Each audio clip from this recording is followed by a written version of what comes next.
Hey everybody, I'm Brandon. I'm Ellie. And welcome to Real Rank Reviews. Alright, for those of you who haven't watched episodes 1 and 2 already, we are doing a 10-episode series where we are reviewing and ranking all of the Marvel Cinematic Universe films in preparation for Endgame. That'll be the 10th episode. We're very excited.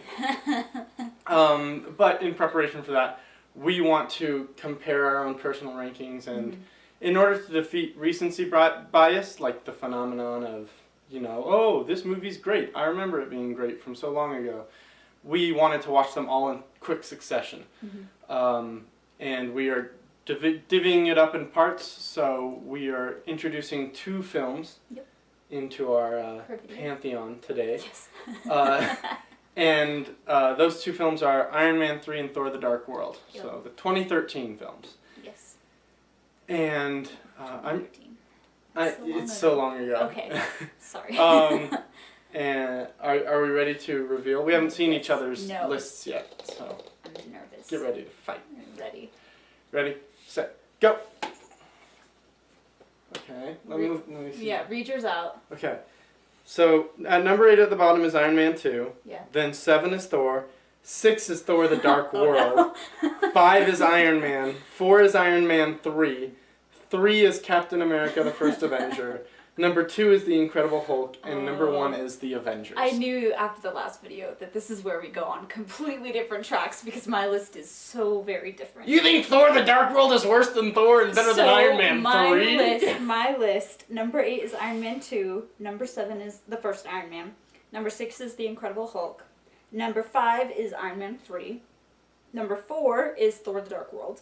Number 3 is Thor. Number 2 is The Avengers. And number 1 is Captain America. And if you want to hear why I put Captain America before The Avengers like a fool, go watch our previous video. Yeah, if you see, we color-coded them. So the 2 new ones that we'll be mostly talking about are in blue. And all the black ones we've already talked about in previous Mine videos. are in red, but yes. Yes, yours are in red.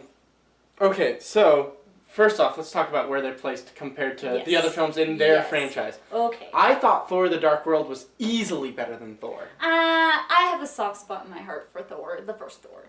And I liked Thor the Dark World. I really did, which is why I put it right underneath the first one. It was really like a toss-up for me. Okay, so they weren't too far apart. No, they were not too far apart. Thor the Dark World, in my mind, it's not, we were watching this last night, and we were just both like, why do people not like this movie? Hate this movie? This is we were like laughing regularly. Yeah, it's a funny film. It's a funny film. I think this film is Loki at his best at this point in the MCU. Yes. By this point, it's his best performance. I have thoughts on this film, severe thoughts. A lot of people for the film really hate the villain. They think the villain is bland. They think the villain is pointless. They think the villain is not exciting enough. In my mind, though, the way I justify everything in my mind, the Elf Lord dude. Malekith. Yes, he is not the villain of the film. Hot take, I know.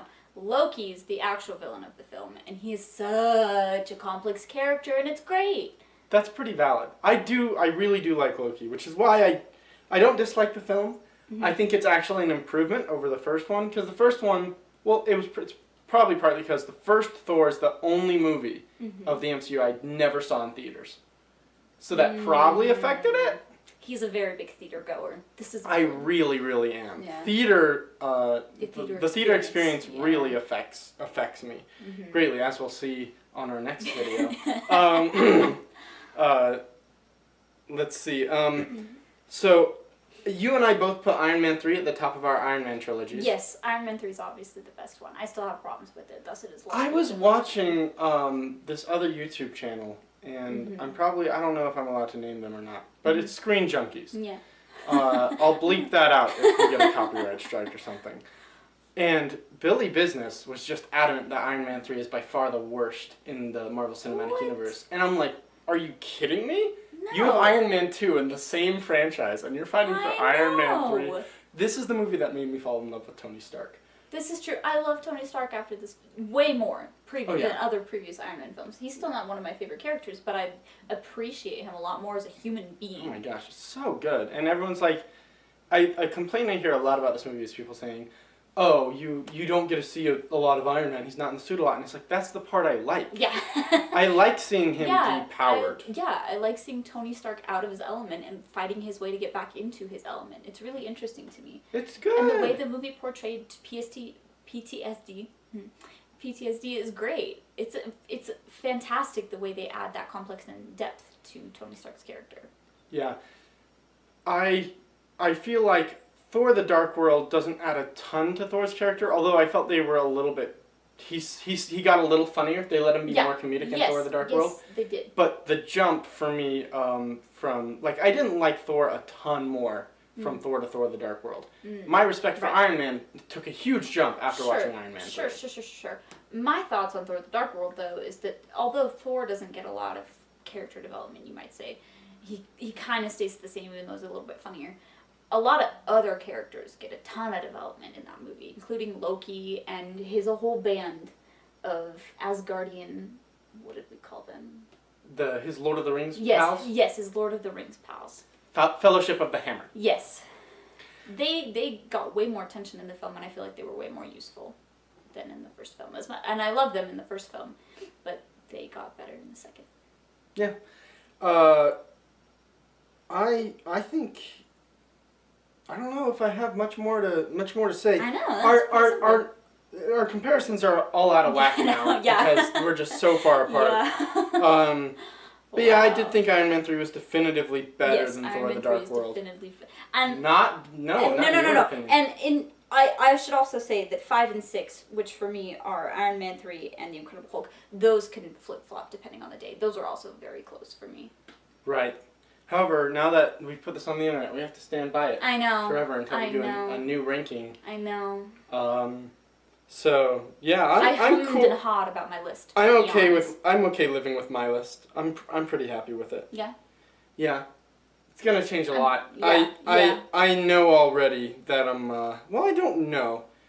But with 22 films, most of these are gonna get knocked out of the top 10 because Marvel just kept getting better. Yeah, they kept getting better. This is true. So we'll have to see where we land. Next time, this is going to be publishing Monday. Right. So on Thursday?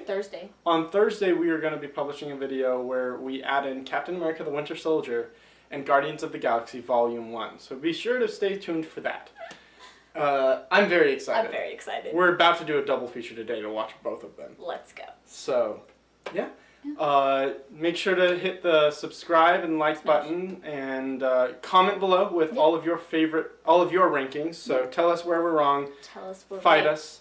I know there are a lot of Iron Man lovers out there who are just, I'm sure, disappointed with the way we're going. Yeah, sure. So, yeah. Alright. Yeah. Thanks for watching. Yeah, see you next time. See you next time.